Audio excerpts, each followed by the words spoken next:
Muito bem, vamos lá. Estudo de hoje, Mecanismos da Mediunidade, autoria espiritual de André Luiz, psicografia do Chico e de Valdo Vieira. Nós vamos entrar no capítulo número 7, Analogias de Circuitos. Esse é um capítulo bem interessante, porque André Luiz ele foi bastante didático para trazer para nós. Não, Brás, pelo contrário, esse aqui vai ser muito didático, muito simples, porque André Luiz ele fez um resumo de tudo aquilo que nós estudamos até agora, tirando esse aspecto mais técnico, para trazer para nós uma visão geral dessa comparação daquilo que nós estudamos com a mediunidade. Então vai ser bem tranquilo, bem leve para nós aqui e até muito mais elucidativo de todos esses capítulos que nós estudamos. Então ele faz aqui uma analogia de circuitos, uma comparação entre os circuitos. Ele vai entrar então também na hidráulica, viu, Brás? Então fica muito mais fácil para nós entendermos. Então ele começa dizendo para nós aqui no primeiro item, velocidade elétrica. Estudemos ainda alguns problemas primários da eletricidade para compreendermos com segurança os problemas do intercâmbio mediúnico. Sabemos que a velocidade na expansão dos impulsos elétricos é semelhante à da luz, ou 300.000 km por segundo. Fácil entender assim que se estendermos um condutor, qual um fio de cobre, numa extensão de 300.000 km, e se numa das extremidades injetarmos certa quantidade de elétrons livres, um segundo após, a mesma quantidade de elétrons livres verterá da extremidade oposta. Então aqui, só para a gente ter uma ideia, a distância entre a Terra e a Lua é de aproximadamente 384.000 quilômetros.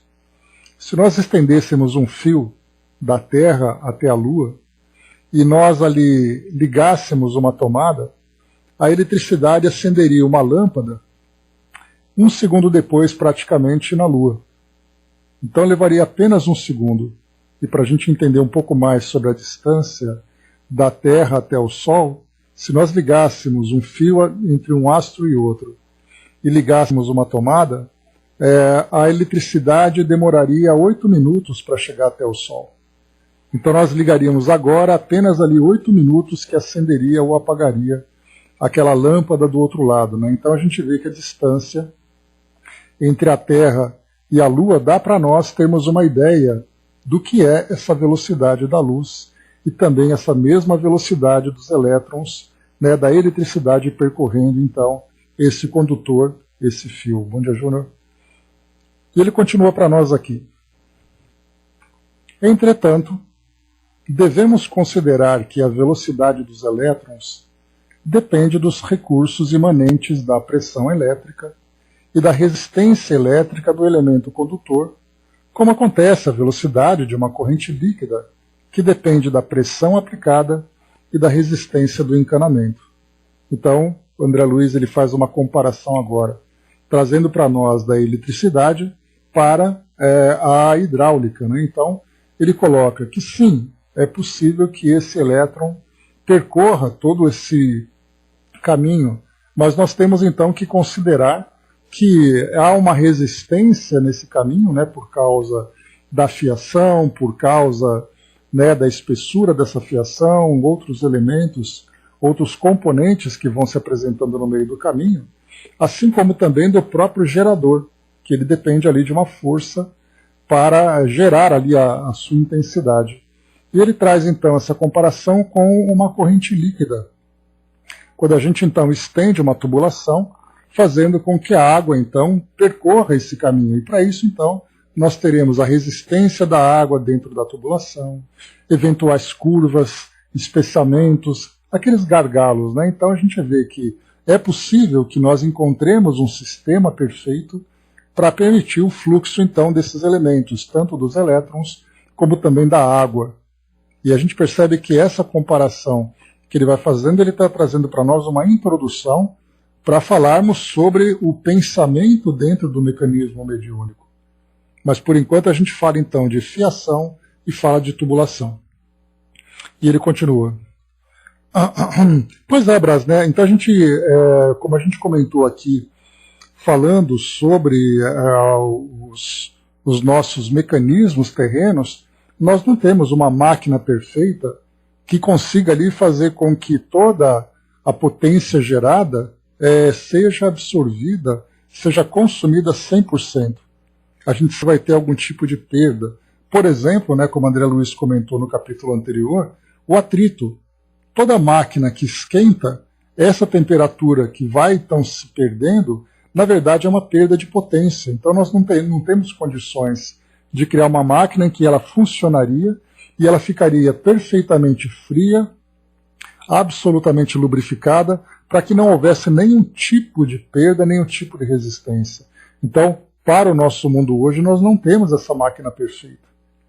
Basta ver um computador, um celular, o fato deles esquentarem significa que está sendo perdida energia, só que é uma energia térmica nesse caso, né?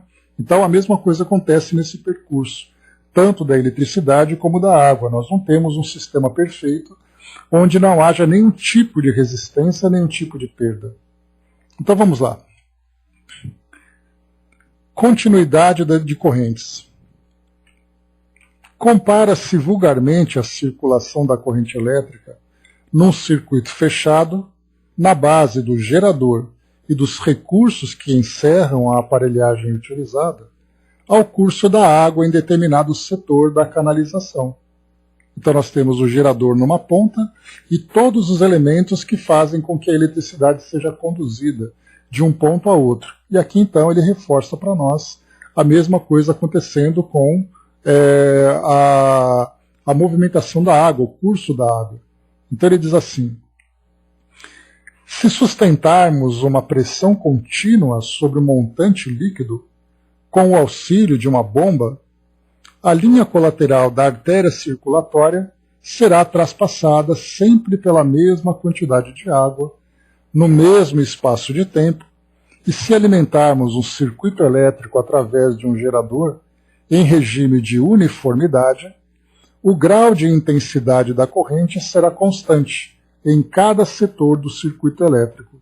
Então, um gerador funcionando, né, gerando aquela mesma corrente elétrica naquela mesma intensidade, ele vai ter então ali aquele fluxo de eletricidade passando pelo fio. No caso de uma bomba hidráulica, nós teremos a mesma quantidade de água na mesma pressão percorrendo todo esse caminho, né? O Braz lembrou aqui sobre as fibras ópticas, né? Então são avanços, mas ainda assim nós temos, né, na geração dessa luz a perda de energia térmica. Então nós não conseguimos ainda encontrar o sistema perfeito, né? Então a gente vai, né, mais para frente, conforme a nossa tecnologia vai evoluindo, a gente vai aproveitando cada vez mais esse conhecimento, trazendo ali essas mudanças, né, e ao mesmo tempo também as mudanças e esse avanço nesses sistemas que nós vamos criando. Então vamos lá.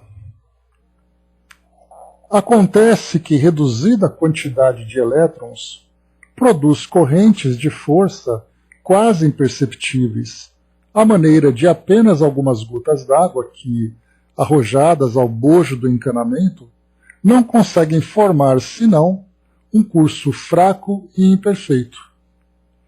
Assim como se faz necessária uma corrente líquida em circulação em massa constantes, é imperioso se façam cargas de bilhões de elétrons por segundo para que se mantenha a produção de correntes elétricas de valores contínuos. Então, é necessário que a gente tenha essa continuidade, né, essa uniformidade na produção daquela quantidade de elétrons, naquela intensidade, assim como também aquela mesma quantidade de água, naquela mesma pressão, para que haja então esse fluxo contínuo, mantendo esses valores contínuos. Então, feitas essas comparações, André Luiz agora ele começa então a desenhar para nós o que é então essa parte da corrente elétrica, essa parte da pressão hidráulica e com a mediunidade. Vejam que interessante essas colocações que ele traz para nós. Expressões de analogia. Aplicando os conceitos expendidos atrás aos nossos estudos da mediunidade, recordemos a analogia existente entre os circuitos hidráulico, elétrico e mediúnico nas seguintes expressões. O curso d'água corresponde ao fluxo elétrico, que corresponde à corrente mediúnica.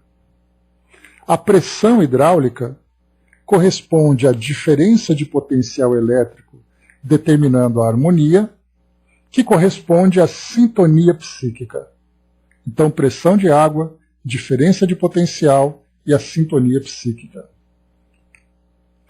Os obstáculos na intimidade do encanamento, curvas, gargalos, remendos e tudo mais, têm uma equivalência com a resistência elétrica do circuito através dos condutores, a mesma coisa, né? Emendas de fio, espessuras, qualidade do material, e a mesma coisa acontece nesses obstáculos e nessas resistências com as inibições ou desatenções do médium, dificultando o equilíbrio no circuito mediúnico. Olha que bacana, né? Então, se a gente encontra um problema na tubulação para transmissão, para condução da água, nós vamos encontrar no comportamento mental do médium essa mesma resistência, esses mesmos obstáculos. Então, aquele médium que se encontra inibido, que se encontra desatento, ele pode dificultar o equilíbrio no circuito mediúnico. O espírito tenta transmitir a mensagem e o médium, então, tem essa dificuldade de captação. Anteriormente, André Luiz trouxe dois termos interessantes para nós, né? Ele falou sobre a vontade apelo, aquela vontade do espírito pedindo a atenção do médium, né? O apelo à atenção. Então, quanto melhor essa conexão que existe entre essas duas mentes, melhor é o fluxo das ideias que são transmitidas.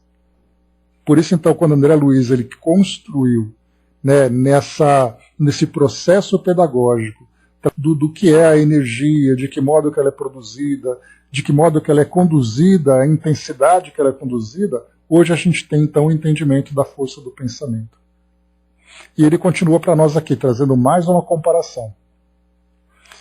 Para que é necessário o concurso da bomba ou a solução do problema de nível. Então você pode ter uma bomba hidráulica, ou no caso ali a altura, por exemplo, de uma represa, de uma caixa d'água, onde você estabeleceu aquele nível de água, com a mesma quantidade, naquela mesma pressão, percorra toda essa tubulação. A gente vê uma diferença, por exemplo, quando as nossas represas estão vazias, né, ou esvaziando, como a água acaba ficando mais fraca.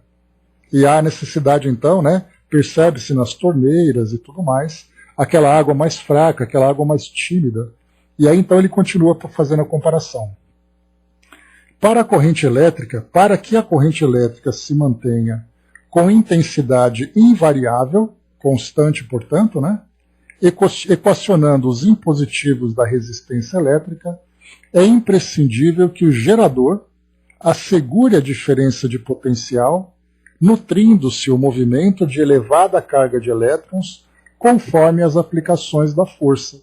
Então, no caso, esse gerador precisa trabalhar de uma forma constante, produzindo essa mesma intensidade, essa mesma diferença de potencial, para que a energia continue percorrendo. Ali todos os condutores, né? E agora ele traz para nós a terceira comparação. E para que se garanta a complementação do circuito mediúnico, com a possível anulação das diferenças de intercâmbio, é preciso que o médium ou os médiums em conjunção para determinada tarefa se consagrarem, de boa mente, à manutenção do pensamento constante de aceitação ou adesão ao plano da entidade ou das entidades da esfera superior que se proponham a utilizá-los em serviço de elevação ou socorro. É a terceira vez que André Luiz utiliza, né, nos textos que nós lemos anteriormente, essa expressão, pensamento constante de aceitação ou adesão. Então ele já começa a dizer para nós que as entidades da esfera superior se colocam então ali, né, em condições, se apresentam em condições de transmitir aquelas ideias que trazem por objetivo serviço de elevação ou serviço de socorro. Agora, cabe então ao médium ou aos médiums, quando há esse trabalho conjunto, esse pensamento constante de aceitação ou de adesão. Tudo isso para eliminar essas resistências, esses obstáculos durante o intercâmbio. Então ele coloca: tanto quanto lhe seja possível, devem os médiuns alimentar esse pensamento ou recurso condutor, sempre mais enriquecido dos valores de tempo e condição, sentimento e cultura, com alto entendimento da obra de benemerência ou educação a realizar. Então ele coloca para nós aqui 4 elementos importantes, ou 4 condições necessárias para que o médium elimine, tanto quanto possível, essa resistência no intercâmbio.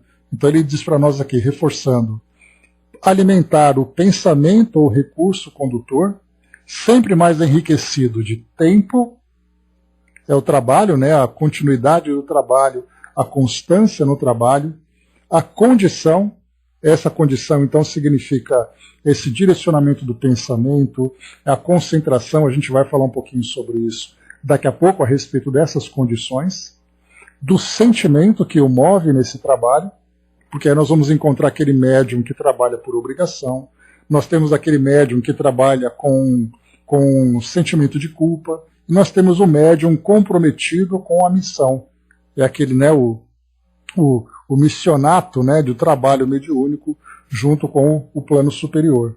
E depois também aqui a questão da cultura, a instrução do médium, né, o seu estudo, a aquisição de conhecimento, o debate a respeito do trabalho, a troca de experiências, enfim, ele vai se desenvolvendo cada vez mais. Tudo isso, então, né, com o autoentendimento da obra de benemerência e educação a realizar. Então, um médium que se compromete a realizar um trabalho, a gente sabe que, de um modo geral, é uma tendência natural que nós encontremos muito mais médiums apresentando ali uma necessidade do exercício mediúnico relacionado com provas ou com expiações do que com missões. Então é aquele médium ostensivo que desde o início começou a sentir a presença de um mundo espiritual, geralmente de um modo desconfortável, porque era aquela sensação, né, sensações estranhas, sensações desagradáveis, muitas vezes processos de obsessão, né? Então, várias situações de desconforto que fizeram com que o médium, então, se direcionasse para uma instituição, seja ela espírita ou não. A gente vai encontrar, por exemplo, ali médiuns da Umbanda que começaram pela mesma forma, e aí então começaram a fazer esse trabalho porque foram recomendados, né? Foi feita a recomendação de que era necessário que ele trabalhasse, que ele estudasse para que ele retomasse o equilíbrio que até então tinha sido perdido, ou um equilíbrio que ele ainda não tinha encontrado. Então a gente vê que a mediunidade, nesse caso, ela se torna um trabalho muito mais terapêutico do que no sentido de fazer um trabalho efetivo nessa obra de benemerência. Então a grande maioria dos médiuns está ali por um compromisso pessoal de reequilíbrio, de reconstrução, de restabelecimento, do que simplesmente se colocar à disposição para o trabalho mediúnico. A gente lembra que até mesmo, né, os médiuns consagrados que nós estudamos, né, por exemplo, né, o Chico, o Divaldo, Raul Teixeira, a Dona Ivone, todos eles tiveram uma história muito difícil no início. E depois, então, quando, com o passar do tempo, através do estudo, começaram então a direcionar todo esse potencial mediúnico para trabalhos efetivos, mas ainda assim passando por muitas dificuldades. Basta a gente lembrar a própria Dona Ivone, quando ela relata para nós nos seus livros, né, no Devassando o Invisível, Recordações da Mediunidade, outros livros que ela vai trazendo para nós, ela fala sobre a grande dificuldade que ela tinha na relação com os espíritos naquela faixa vibratória. Então, por maior que fosse a sua boa vontade, o exercício mediúnico naquela condição a afetava de alguma forma, trazia para ela o sofrimento. Nesse momento em que ela sofria nessa relação, naturalmente ela começava a apresentar uma resistência, ainda que fosse inconsciente e não intencional. No caso dela, por exemplo, imaginemos ela tendo um contato com um espírito que desencarnou através do suicídio, todo o desequilíbrio daquele espírito ela percebia. Como é que ela poderia, então, se manter de uma forma calma, pacífica, harmoniosa, absorvendo as sensações e impressões daquele espírito? A mesma coisa acontece, por exemplo, com o Chico. A gente vai fazendo, então, um estudo do Chico quando ele começava a receber, então, comunicação de um espírito sofredor. Ele sofria. No momento em que ele sofria, ele perdia, né, o seu estado de harmonia acabava sendo alterado naturalmente. É inevitável. É como se fosse um músico absolutamente concentrado naquela peça que ele precisa realizar e, de repente, no meio da execução, ele começa a sentir um tipo de dor. A música vai sofrer uma interferência porque ele não vai conseguir se concentrar plenamente na forma como ele desenvolve aquele trabalho. Então é natural que haja essa resistência, até porque os nossos sentidos, né, as nossas emoções e o nosso próprio corpo físico apresentam naturalmente essa resistência. Então a gente não vai encontrar aqui, da mesma forma que nós não encontramos um mecanismo ideal em que nós temos ali, né, a potência plena, sem nenhum tipo de perda nessa potência, nós não vamos encontrar aqui no nosso mundo físico, tão materializado ainda, aquele médium perfeito. A gente lembra, por exemplo, do que nós estudamos no livro Cartas de uma Morta, onde Maria João de Deus traz para nós a vida no planeta Saturno, onde mostra ali um planeta bastante desmaterializado, em que a relação entre os encarnados e os desencarnados é uma relação muito natural e muito clara entre eles. Para nós não, você tem ali o cérebro, você tem o corpo físico, você tem as memórias que nós guardamos daquilo que nós vivemos, os problemas que fazem parte do cotidiano. Imaginarmos o Chico, por exemplo, psicografando, preocupado com a sua saúde, preocupado com uma pessoa próxima, com um trabalho, com uma crítica que sofreu, com uma angústia qualquer. Como ele vai se concentrar 100% se a atenção dele acaba sendo desviada para esses elementos que tomam também ali, né, que pedem também a sua atenção, ou acabam tirando a sua atenção. Por isso nós não encontramos um sistema mecânico perfeito aqui no nosso mundo, também não encontramos um médium perfeito aqui no nosso mundo, devido aqui à densidade e às circunstâncias que nós vivemos. Dudu colocou ali, né, tá trabalhando ali para poder recuperar, né, pagar ali os débitos, né, então é importante pagar bem. Não é pagar, mas muitas vezes é ocupado. Né, poxa vida, eu estou aqui pagando todos os meus pecados. Não, pagar todo mundo paga. O importante é pagar bem. Porque aquele que está pagando, né, mas paga mal, ele acaba, na verdade, acumulando novas dívidas. Né? Então o importante não é o que nós estamos fazendo, mas como estamos fazendo. A Andréa colocou, né, chegando a passar mal mesmo, né, passando muitas vezes até pelo médico. Né? Então o médium sofre ali essa interferência, essa influência do plano espiritual, a ponto de desequilibrar completamente a sua vida comum, a sua vida cotidiana. E daí como é que você vai se concentrar 100%? Então a gente começa agora a construir essa imagem de perceber ali o médium como instrumento de comunicação, mas o médium também que apresenta as suas resistências. E essas resistências dizem respeito exatamente à sua humanidade. E essa humanidade são suas emoções, seus sentimentos, suas ideias, né? A resistência do ambiente onde ele se encontra, o seu corpo físico. Olha quantos elementos que vão ali tirando. Então a gente imagina um circuito perfeito 100%, aquela comunicação 100% entre espírito e médium. E aí a gente vai colocando esses elementos humanos.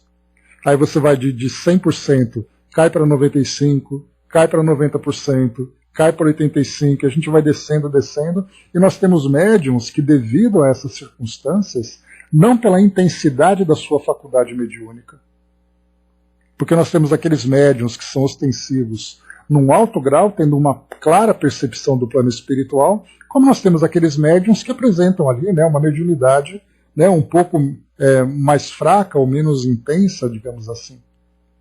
Então, como se não bastasse essa mediunidade que não é tão potente assim, em vez dele ter ali, né, uma tensão de 110 volts, ele tem ali uma tensão de 220. É natural, cada médium apresenta o seu. Mas o problema nesses 110 e 220 são os elementos que vão dificultando e causando essa perda de tensão quando chega na outra ponta.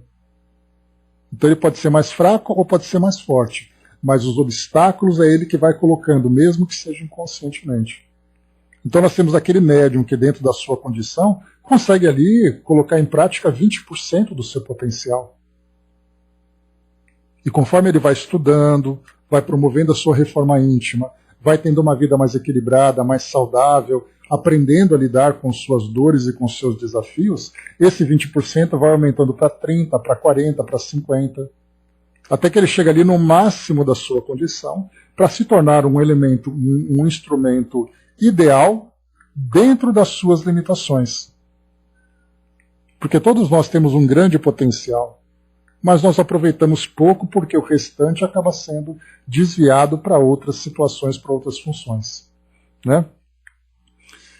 O Braço colocou, né, um dia saí do corpo e passei pela cidade no setor de bar aberto lotado e as pessoas sentadas bebendo, né?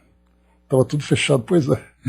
Eu saí sem máscara, né, mesmo em espírito estava preocupado, pois é, Braço. O importante é a mente estar vigilante, né? Essa que é a parte mais importante. Vamos lá então, pessoal, seguindo aqui para nós. André colocou, né, creio que com os casos de inspiração e intuição aconteça a mesma coisa. Difícil deve ser manter a constância, né? E ainda mais, Andréia, porque a gente lembra que o exercício da mediunidade, para nós, ele traz um compromisso, mas é um compromisso de agenda, é um compromisso de trabalho. Mas o nosso compromisso moral, para que ele fosse realmente cumprido de uma forma ideal dentro das nossas condições, dependeria do fortalecimento da nossa fé, do fortalecimento de nossas crenças. Porque muitas vezes o médium, o máximo que ele consegue compreender do plano espiritual é aquele momento de conexão com o espírito que transmite a mensagem. Então ele vai dizer assim, mas você tem certeza do mundo espiritual? Tenho, porque durante a reunião mediúnica os espíritos se comunicam através de mim. Mas o que você vê sobre o mundo espiritual, o que você compreende do mundo espiritual, fora daquele contato que você tem com aquele espírito naquele momento? E aí então ele acaba ficando naquela insegurança. Tanto é assim que nós percebemos que se nós tivéssemos uma compreensão plena, convicta e absoluta da realidade do mundo espiritual, envolvendo o nosso passado, envolvendo o nosso presente, a necessidade de mudança, de planejamento para o futuro, das influências, dos compromissos e tudo mais, essa convicção faria com que nós nos tornássemos exatamente esses médiuns que seriam capazes de executar esse compromisso com muito mais efetividade.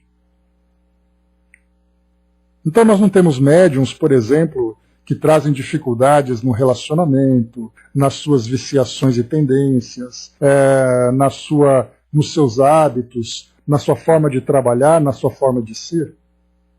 Todos esses detalhes da sua personalidade e do seu comportamento são elementos que vêm sendo trabalhados durante a sua existência no contato que ele tem com a realidade material à sua volta. Se fosse escancarado, por exemplo, o mundo espiritual para mostrar para ele quem ele é, de onde ele veio, tudo que está acontecendo com ele, ele rapidamente modificaria o seu comportamento. Para que ele vai ter um comportamento vicioso, sabendo que a realidade do mundo espiritual se escancara diante dele? Então ele vai. Primeiro que esse escancaramento não teria muita produtividade, faria com que nós sofrêssemos muito mais. Por isso que a gente vê que esse processo educativo que nós vivemos aqui no mundo físico, nesse intercâmbio relativo com o plano espiritual, nesse entendimento, é parte desse processo pedagógico divino. Porque nós não suportaríamos dar de cara com essa realidade. E a gente vê quantos e quantos são os médiuns que não, por exemplo, estão vinculados à doutrina espírita, ou outra escola religiosa que apresente para nós o mundo espiritual de uma forma mais clara, mas são médiuns que resistem, são médiuns que não aceitam, são médiuns que sofrem. E aí a gente vê quantos e quantos são os problemas e dificuldades que nós encontramos no exercício da mediunidade. Para a gente poder ter uma ideia mais clara, quando André Luiz fala para nós aqui sobre esses 4 elementos, né, tempo e condição, sentimento e cultura, eu separei para vocês aqui um texto interessante que eu tive a oportunidade de estudar recentemente, do livro Qualidade na Prática Mediúnica. Ele é um livro do projeto Manuel Filomeno de Miranda, que além de mediunidade, fala sobre o atendimento fraterno e tudo mais, né? E num capítulo intitulado Conduta, aqui o capítulo número acho que número 7. Conduta, na pergunta número 18, diz assim, eu vou ler para vocês aqui o texto. Esse livro é bem interessante, porque ele é separado por capítulos, né, por temas, e dentro desses temas você tem perguntas. E as perguntas são respondidas com textos de Joana de Ângeles, que fala sobre mediunidade nos seus mais variados livros. Então, aqui no item 18, na pergunta 18, diz assim nesse capítulo Conduta: que procedimentos e atitudes adotará o médium para conquistar a segurança nas passividades? Que procedimentos e atitudes? Observem só os elementos. Equilíbrio. Sem uma perfeita sintonia, esse texto aqui, só para lembrar, ele é o texto... Só um instante. Ele é o texto do livro Intercâmbio Mediúnico, de João Cleofas, psicografado pelo Divaldo. Então, nesse livro diz assim: então, que procedimentos e atitudes? Equilíbrio. Sem uma perfeita harmonia entre a mente e as emoções, dificilmente conseguem os filtros psíquicos coar a mensagem que provém do mundo maior, Conduta. Não fundamentada a vida em uma conduta de austeridades morais, só muito raramente logra o intermediário dos espíritos uma sintonia com os mentores elevados. Concentração. Após aprender a técnica de isolar-se do mundo externo para ouvir interiormente e sentir a mensagem que flui através das suas faculdades mediúnicas, poderá conseguir o trabalhador registrá-la com fidelidade. Oração. Não exercitando o cultivo da prece como clima de severidade interior, serenidade interior, ser-lhe-á difícil abandonar o circuito vicioso das comunicações vulgares para ascender e alcançar uma perfeita identificação com os instrutores da vida melhor. Disposição. Não se afeiçoando à valorização do serviço, em plena sintonia com o ideal espírita, compreensivelmente torna-se improvável a colher de resultados satisfatórios no intercâmbio mediúnico. Humildade. Escasseando o autoconhecimento, bem poucas possibilidades o médium disporá para uma completa assimilação da mensagem espiritual, porquanto nos temperamentos rebeldes e irracíveis, a supremacia da vontade do próprio instrumento anula a interferência das mentes nobres desencarnadas. E por fim, o amor. Não estando o espírito encarnado aclimatado à compreensão dos deveres fraternos em nome do amor que edifica, torna-se invariavelmente medianeiro de entidades perniciosas com as quais se compraz. Então, no que diz respeito aqui à conduta, nós temos então o equilíbrio, conduta, concentração, oração, disposição, humildade e amor.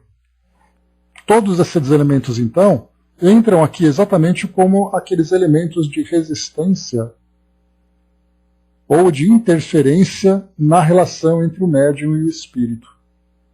valores de tempo, condição, sentimento e cultura. Interessante a gente ver tudo isso com tanta clareza, assim, né, tão bem desenhado, como André Luiz apresenta para nós, mostrando que o médium é médium, mas que tipo de médium ele é. Avançando um pouco mais, vamos lá. Necessidades da sintonia. Não se veja em nossas assertivas qualquer tendência à inutilização da vontade do médium, com evidente desrespeito à personalidade humana, inviolável em seu livre-arbítrio. Anotamos simplesmente as necessidades da sintonia no trabalho das inteligências associadas para fins enobrecedores, porque, em verdade, os médiuns trazidos ao serviço de reflexão do plano superior, quer nas obras de caridade e esclarecimento, quer nas de instrução e consolo, precisarão abolir tudo o que lhes constitua preocupações extras, tanto no que se refira à perda de tempo quanto no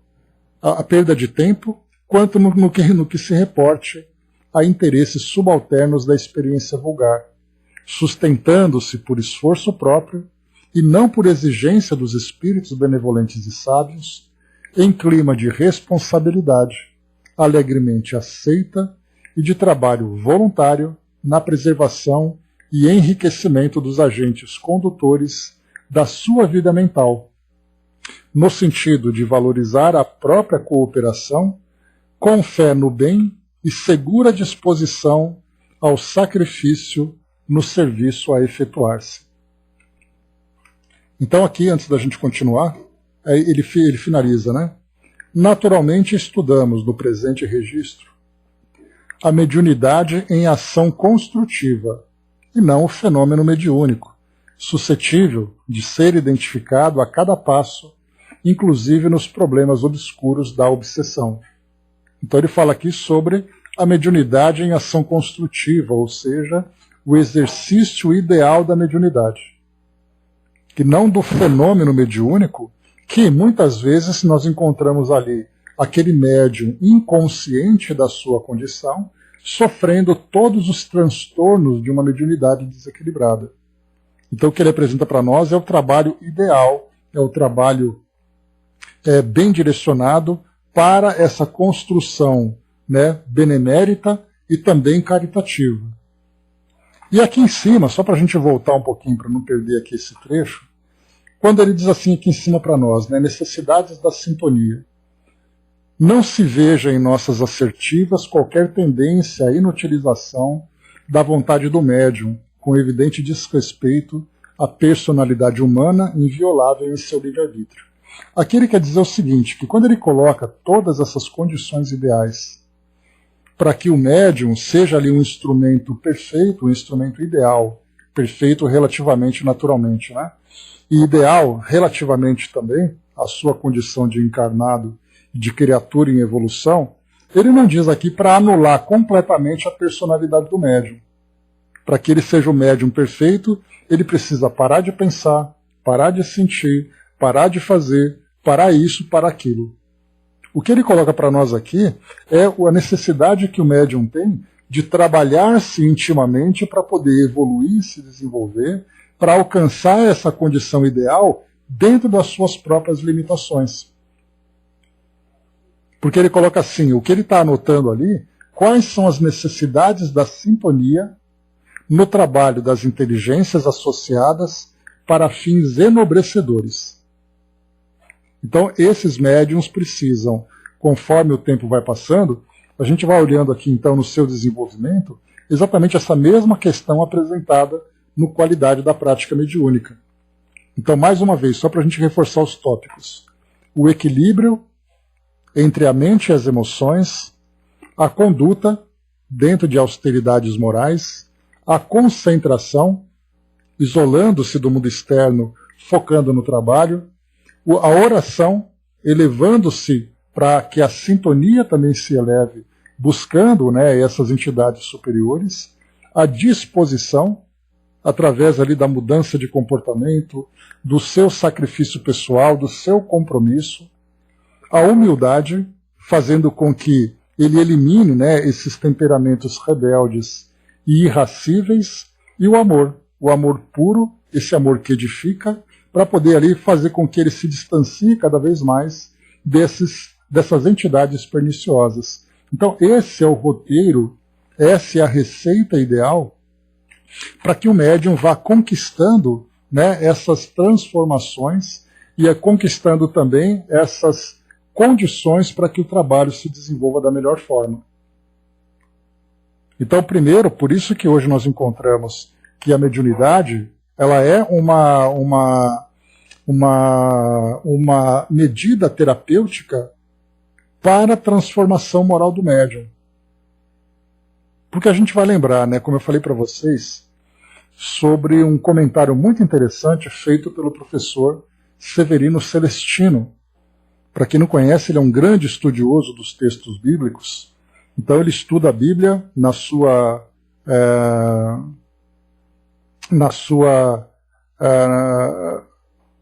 características originais, né, antes da tradução, hebraico, árabe, aramaico, enfim, vários idiomas que ele vai traduzindo. Então ele faz essa tradução e procura fazer a interpretação ideal, e não uma interpretação dogmática, né? E ele comentava o seguinte, que nós, né, que hoje somos espíritas, trabalhadores, né, que vemos ali as instituições espíritas, a impressão que nós temos é que o mundo espiritual depende absolutamente de nós. Que se não fossem os médiuns atuais e as instituições atuais, o mundo espiritual estaria perdido. E ele faz um comentário bem interessante que faz a gente pensar sobre isso. O que o mundo espiritual, de que forma que o mundo espiritual trabalhava antes de Kardec trazer, por exemplo, a doutrina espírita? Quer dizer, então, que somente depois que Kardec criou a sociedade e escreveu os livros orientando todos os grupos, né, e indivíduos, somente a partir desse momento o mundo espiritual foi salvo? Antes disso, esse trabalho sempre aconteceu. Então nós percebemos que a partir de agora, quando nós temos essa compreensão e os indivíduos começaram a se identificar com essa situação, né, com essa condição de serem médiums, começaram a viver com mais liberdade, com mais equilíbrio, dando mais agora utilidade nessa sua faculdade para o seu benefício pessoal. Porque antes disso, as pessoas sofriam, eram queimadas, vocês se lembram disso? Que nós estudamos, né? Inquisição, então a pessoa que falava com o espírito era endemoniada, sofria, tinha que esconder isso da família porque era motivo de vergonha, de medo. Depois que começamos a entender essa faculdade mediúnica, qual é exatamente ali a sua natureza e para que ela serve, aí então os médiuns começaram a estudar, começaram a compreender, embora ainda hoje nós encontremos muitas e muitas resistências. Médiuns de outras escolas, eles ficam em silêncio, eles veem, eles sentem, eles ouvem, mas eles não falam para ninguém. Parteiras, né, Marion? Parteiras naquela época eram tidas como bruxas. Então hoje não, hoje a mediunidade ela está mais clara. O que falta agora é que os médiuns compreendam a importância de virem como médiuns. Porque muitos escrevem, por exemplo, para o nosso trabalho, perguntando assim, como é que eu faço para me livrar disso? Eu não quero ser médium. Ou seja, ele foge pelo medo, pelo constrangimento, mas não entende o objetivo tão importante que é para ele utilizar essa faculdade, seja para um trabalho efetivo, seja apenas para a sua transformação moral. Por isso nós temos ainda um longo percurso. Então hoje, a mediunidade é uma mediunidade terapêutica. Não é uma mediunidade missionária, porque todo mundo acha, né? Eu vim como médium e vim para salvar o mundo espiritual. Fiquem tranquilos porque eu cheguei. E na verdade ele não se dá conta que essa mediunidade é parte do seu processo de transformação. Que esse processo vem sim, sem dúvida nenhuma, através, né, do intercâmbio, através do compromisso com as instituições, do trabalho caritativo, isso é parte. Então aquilo que ele faz, na verdade, é muito mais para ele do que para o próximo.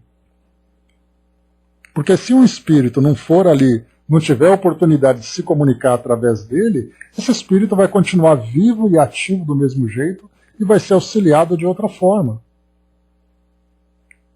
Então é muito mais o médium beneficiado do que o próprio espírito, do que a própria atividade que é realizada. Então nós temos ali o médium que trabalha individualmente, o grupo mediúnico, a instituição envolvendo todos os seus trabalhadores. Tudo isso é uma forma de nós nos educarmos, nós nos transformarmos. E se não tivesse o centro espírita, o mundo continuaria girando da mesma forma. O Brás colocou lá em cima para nós, né? André colocou antes. Por isso é que pessoas, espíritos, muito especiais conseguem atingir esse ponto, né? Então, conseguem atingir com certa... respeitando as suas limitações como encarnados, né, André? Porque se hoje nós vemos assim o espírito numa condição do Chico, do Divaldo, que tem essa mediunidade tão ostensiva e tão produtiva, imaginemos a mediunidade nos mundos superiores. Onde você ali tem os médiums, nesse caso, que são praticamente pessoas, é mais um sentido natural que ele tem. Então nós temos 5 sentidos naturais. Esses espíritos desses mundos superiores trazem esse 6º sentido como algo natural. A criança fala, vê, ouve e vê espíritos como coisa mais natural do mundo. Então nós imaginemos espíritos transformados, espíritos regenerados, tendo uma vida desmaterializada, diferentemente da nossa, e se relacionando com o mundo espiritual da forma mais natural do mundo. Imaginemos a condição deles. O que nós temos aqui como Chico, como uma exceção, lá eles têm, todos são Chicos, digamos assim, porque todos fazem esse trabalho como parte do dia a dia. Bem interessante. Mas, Brás, eu acho que a condição do Brasil hoje, que você colocou, que o Brasil será muito cobrado, muitos espíritos vêm aqui como médiums para iniciar o despertamento, que a gente está olhando muito para frente. A gente acha que basta nascer no Brasil e ser médium, que ele já está na ponta, né? Ele é obrigado, então, a fechar todo o seu ciclo. Na verdade, muitos espíritos reencarnam como médium aqui para começar esse processo de mudança. Não é para concluir o processo, porque para concluir, ele vai fazer trabalhos muitas vezes em outros lugares, em outros mundos. Mas é aqui que a coisa começa. É a primeira vez que ele é médium, é a primeira vez que ele consegue ver o mundo espiritual, é a primeira vez que ele faz uma reflexão sobre si mesmo. Olha quanta coisa começa agora. Então o Brasil não é o fim da linha. Para muitos, o Brasil é o início da linha, com todas essas dificuldades que nós vivenciamos. Dudu colocou, né, como fugir de algo que vem e você não tira, né? A questão dos médiuns que querem tirar tudo isso, né? O Brás lembrou também ali sobre o Instituto de Medicina Espiritual, essa relação entre o mundo físico e o mundo espiritual. Essa chamada medicina espiritual começa agora a ter uma compreensão melhor. A gente vai esperar que, com o passar do tempo, né, essa questão de saúde e espiritualidade já não seja mais apenas um objeto de fé, mas seja parte da nossa realidade. E para muitos, né, há a necessidade desse trabalho ostensivo de cirurgias espirituais, de tratamentos espirituais, para que as pessoas comecem a crer com mais efetividade, porque apenas pela fé não é o suficiente. A Chaconete colocou para nós, antigamente, bem antigamente, os espíritas eram chamados de maconheiro, né? Até isso, né? Até esse tipo de visão a gente acaba encontrando. O Dudu colocou na mensagem, acho que de Serron, ele diz isso, né? Que o médium ajuda e é ajudado. Então a caridade é a mesma coisa. Por que nós convivemos com o sofrimento e com a dor? Para que nós nos sensibilizemos e ajudemos aquele que precisa. Então, na verdade, aquele que precisa está sendo ajudado. Mas a transformação que acontece dentro de nós é uma transformação muito profunda, de você se sensibilizar com a dor do outro. E é por isso que lá na Lei de Destruição, no Livro dos Espíritos, Kardec pergunta, né, por que Deus permite que aconteçam essas calamidades no mundo? E os Espíritos respondem que é para chacoalhar a humanidade, para sensibilizar a humanidade. Então aquele que sofre, sofre por necessidade. Aquele que convive com o sofrimento, ele tem a opção de se sensibilizar ou de se manter endurecido. Aquele que é endurecido terá oportunidades mais dolorosas de também se sensibilizar. Avançando um pouco mais, vamos lá. Nós estamos agora no item detenção de circuitos. Detenção de circuitos. Cabe considerar que as analogias de circuitos apresentadas aqui são confrontos portadores de justas limitações, porquanto, na realidade, nada existe na circulação da água que corresponda ao efeito magnético da corrente elétrica, como nada existe na corrente elétrica que possa equivaler ao efeito espiritual do circuito mediúnico. Então a gente vê que André Luiz fez essa comparação entre o sistema elétrico e o sistema hidráulico com a mediunidade apenas a título de ilustração. Mas ali são elementos diferentes, cada um dentro ali da sua especificidade.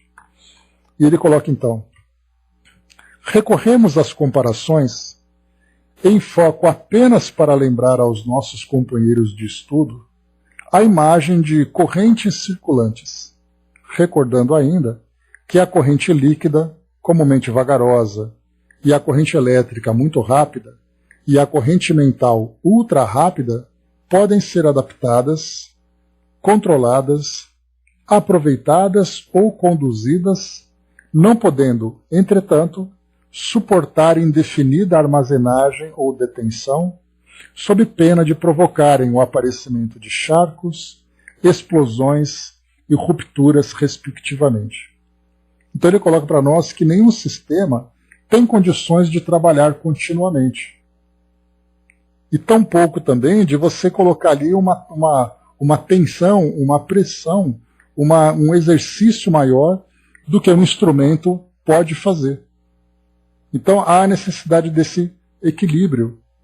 Por isso ele coloca, mais uma vez, essas correntes então podem ser adaptadas, controladas, aproveitadas e conduzidas, mas não podem suportar indefinida armazenagem ou detenção.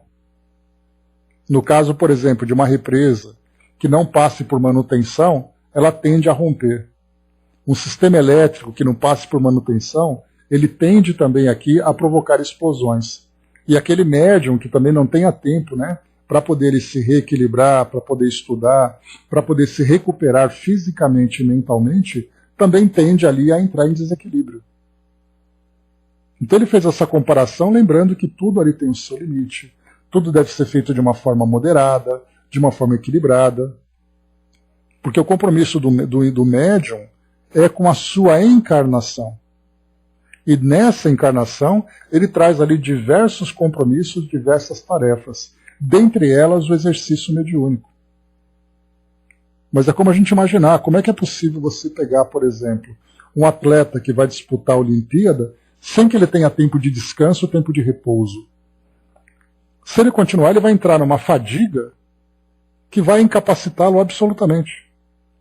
Então, mentalmente acontece a mesma coisa, por isso que ele trouxe apenas as comparações, não dizendo que o médium, por exemplo, pode trabalhar da mesma forma que acontece com as nossas companhias de água ou companhia de eletricidade, onde ali o trabalho, né, o fluxo, ele é constante, embora tenha ali manutenções periódicas. Então é apenas para a gente poder lembrar a forma como pode acontecer as conexões para ilustrar um pouco mais. Né? Bom dia, Luiz. Avançando um pouco mais, né, o Braz lembrou ali, deve ser difícil para o médium fazer esse controle. Né? Nós temos ali aqueles médiums que são ostensivos, né, Braz? Mas o fato dele não se concentrar o tempo todo naquele trabalho já faz com que ele ali tenha essa dispersão de atenção. Né? Então ele é ostensivo, mas ele não dá vazão necessariamente àquele trabalho, àquela conexão. O que ele pode fazer é sentir alguma coisa, ver alguma coisa. Agora, o que nós vemos assim, que não é o caso que a gente está falando aqui, que até André Luiz lembrou que ele está falando daquele trabalho produtivo da mediunidade, né? Mas quando nós falamos de um médium, por exemplo, que é ostensivo e sofre uma obsessão contínua, a gente sabe o que acontece. A sua saúde mental é completamente comprometida. Então, indivíduos que são internados, são medicados, porque os espíritos estão ali 24 horas por dia atormentando as suas percepções, a sua sensibilidade. Mas aí é um caso que a gente fala de uma questão patológica. O que a gente está falando é do exercício equilibrado, do exercício voltado para essa produtividade. A gente percebe, por exemplo, que acontece com o estudante, seja ele de que área for, se ele fizer ali aquele estudo contínuo, não tiver uma alimentação adequada, não tiver um repouso adequado, ele entra numa estafa mental em que ele não consegue absorver mais nada. Então a mente, ela tem ali o seu limite também, né? Colocou ali, ainda não adestrou o seu filtro, né? Então aquele médium, nesse caso que tem essa percepção contínua, ele está sendo chamado naquele momento para ter ali a atenção para o desenvolvimento da sua mediunidade, para a sua transformação moral, para então aprender a lidar com essa relação com o mundo espiritual. Por isso que eu trouxe para vocês aqui o caso da obsessão, que é um caso patológico, é diferente, né? Patológico no sentido espiritual. Mas nós vamos encontrar ali no exercício regular da mediunidade toda essa moderação que André Luiz comentou, né? Vira um maluco beleza, né? Tem um amigo que passou por isso, né? De tanto estudar. Pois é. Acaba entrando nesse processo, porque é claro que ele tem as preocupações dele e tudo mais, mas há necessidade de uma regulação no modo como ele lida com essa ação, né? Com esse estudo. Então, muito bem, André Luiz coloca mais uma vez para nós aqui.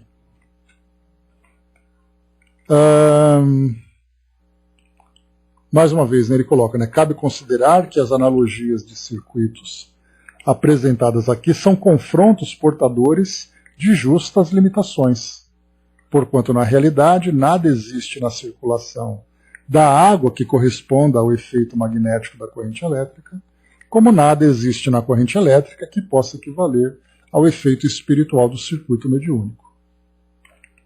Recorremos às comparações em foco apenas para lembrar aos nossos companheiros de estudo a imagem de correntes circulantes, recordando ainda que a corrente líquida comumente vagarosa, a corrente elétrica muito rápida e a corrente mental ultra rápida podem ser adaptadas, controladas, aproveitadas ou conduzidas, não podendo, entretanto, suportar indefinida armazenagem ou detenção, sob pena de provocarem o aparecimento de charcos, explosões e rupturas, respectivamente.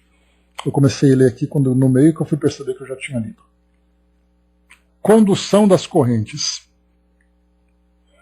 Na distribuição prestante das águas, no circuito hidráulico, são necessários reservatórios, canais, represas e comportas em edificações adequadas. Então a gente construiu essa imagem no que diz respeito a esse circuito hidráulico. Para a água chegar até nossa casa, a gente vai lembrar que você tem a represa, você tem as bombas, você tem estação de tratamento, você tem ali toda a tubulação para chegar até a sua casa. Na aplicação da corrente elétrica em circuitos correspondentes, não podemos prescindir, como na administração da força motriz, de alternadores inteligentemente estruturados para a dosagem de correntes e voltagens diversas, com a produção de variadas utilidades.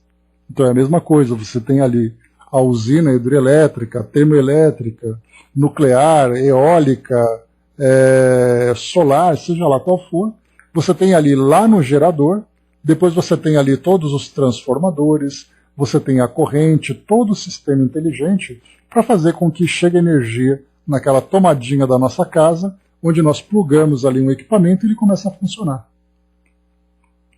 Então nós vimos na parte hidráulica e na parte elétrica toda a construção dessa estrutura para que então esses recursos sejam para nós úteis e funcionais. E no aproveitamento da corrente mental, no circuito mediúnico, são necessários instrumentos receptores capazes de atender às exigências da emissão para qualquer serviço de essência elevada, compreendendo-se desse modo que a corrente líquida, a corrente elétrica e a corrente mental dependem, nos seus efeitos, da condução que se lhes imprima. Então, só um instantinho aqui para conferir. Isso. Então, aqui, ele traz para nós, então, esses três. Aqui, no caso, quando ele fala sobre a corrente mental, é necessário, então, receptores capazes de atender às exigências da emissão para qualquer serviço de essência elevada. Então, nós temos, vamos primeiro lembrar aqui quais são os tipos de exigências de cada missão. Então, nós temos aquelas mensagens elevadas que trazem para nós uma proposta de uma construção do bem aqui entre nós, do exercício da caridade, do esclarecimento, do estudo. Nós temos aquele trabalho que é feito, por exemplo, através dos tratamentos de cura, né, dos tratamentos magnéticos, no caso o médium que trabalha com passes. Nós temos também ali o trabalho com atendimento a espíritos sofredores. Nós temos o trabalho de desobsessão. Naqueles sofredores nós temos aquela categoria, que é aquela categoria mais densa, como é o caso, por exemplo, dos espíritos que trazem grandes perturbações, como, por exemplo, a do suicídio, mas nós vamos encontrar também outras tantas experiências. E aí nós vamos analisar o que ele coloca para nós. Esses necessários instrumentos receptores capazes de atender às exigências da emissão. E esses instrumentos receptores, que são os médiums, eles precisam, então, através do estudo técnico, do estudo evangélico, moral nesse caso, né, para que haja o exercício adequado para o cumprimento dessa missão. Porque, do contrário, nós teremos simplesmente médiums. E aí, então, quando nós falamos daquele circuito que André Luiz apresentou para nós, ilustrado pelo circuito hidráulico, pelo circuito elétrico, que trazem ali os seus obstáculos e as suas resistências, nós lembramos que, mesmo nesse caso, o próprio sistema tem que superar, tem que contornar essas limitações.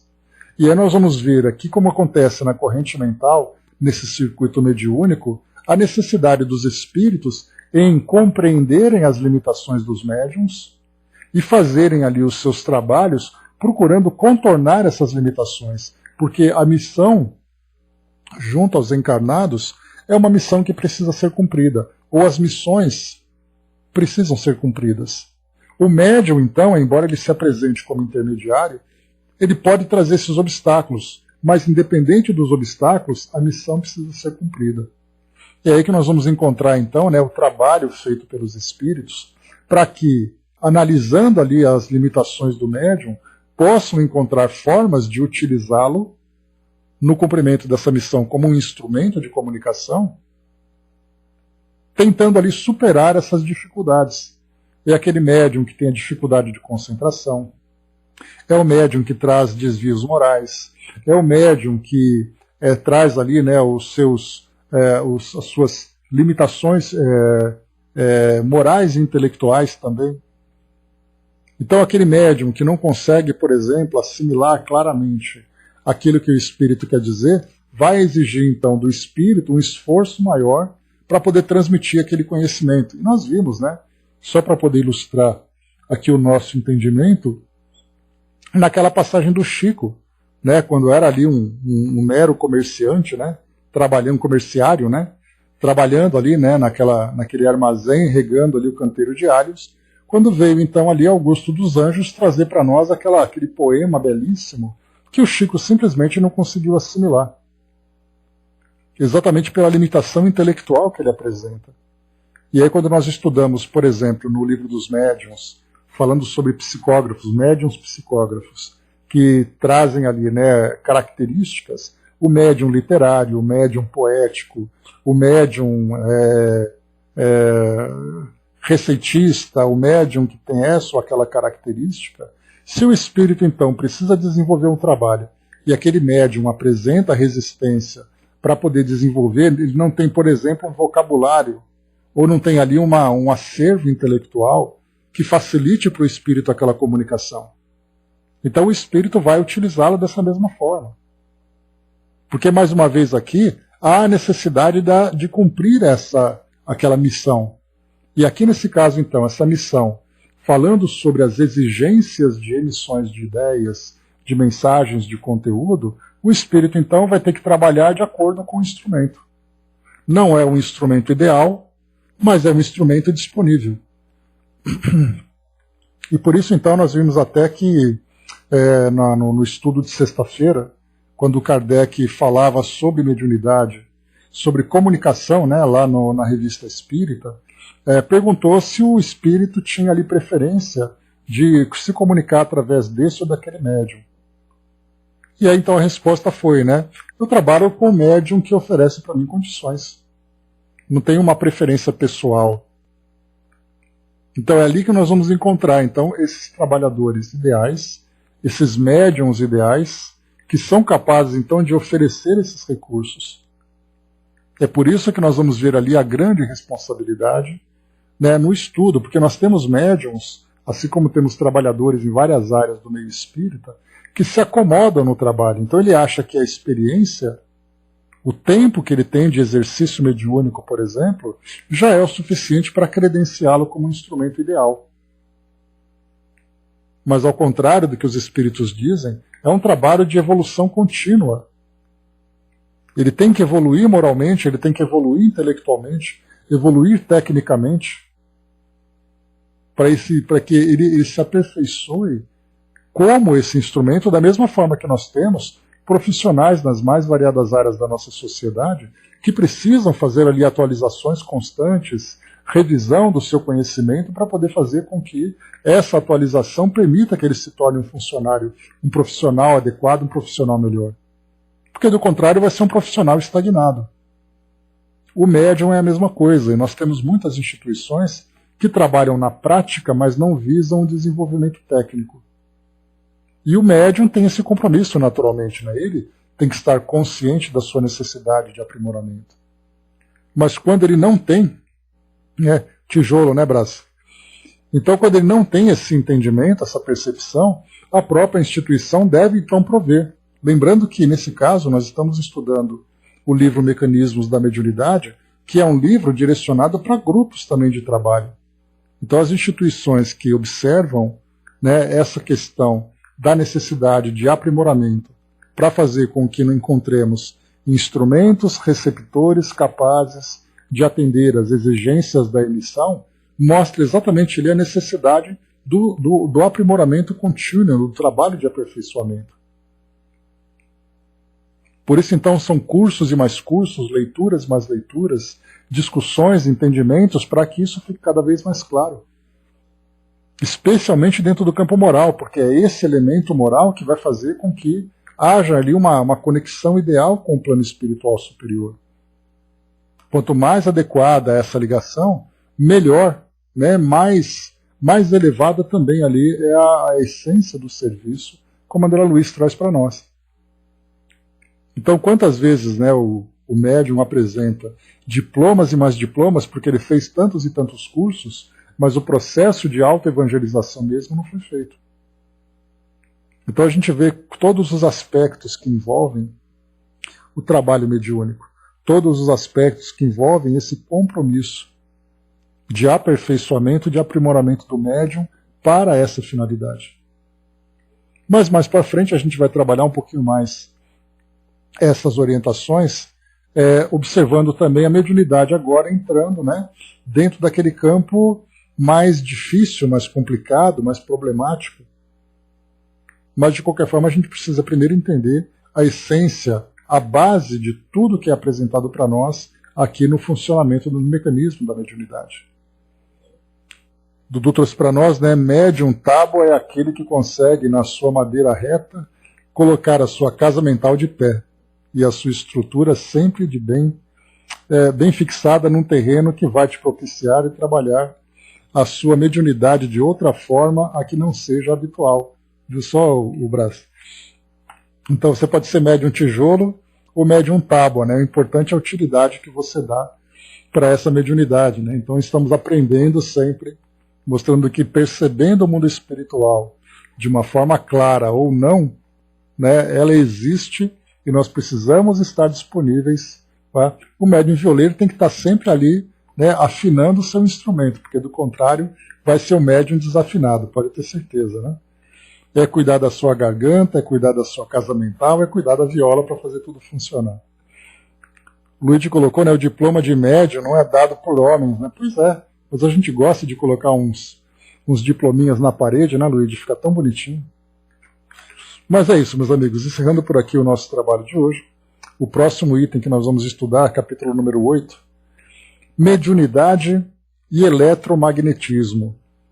Então começaremos aqui a falar sobre, né, essa comparação entre corrente elétrica e corrente mental também. Né? Então nós falaremos dos seguintes itens: mediunidade estuante, corrente elétrica, spins e domínios, campo magnético essencial, ferromagnetismo e mediunidade,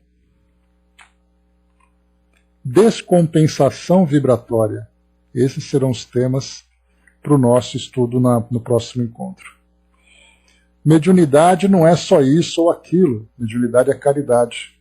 É amor ao seguinte: é trazer a sua moral elevada no centro de seu melhor pensamento. Né? Obrigado pela presença e pela participação com a gente aqui.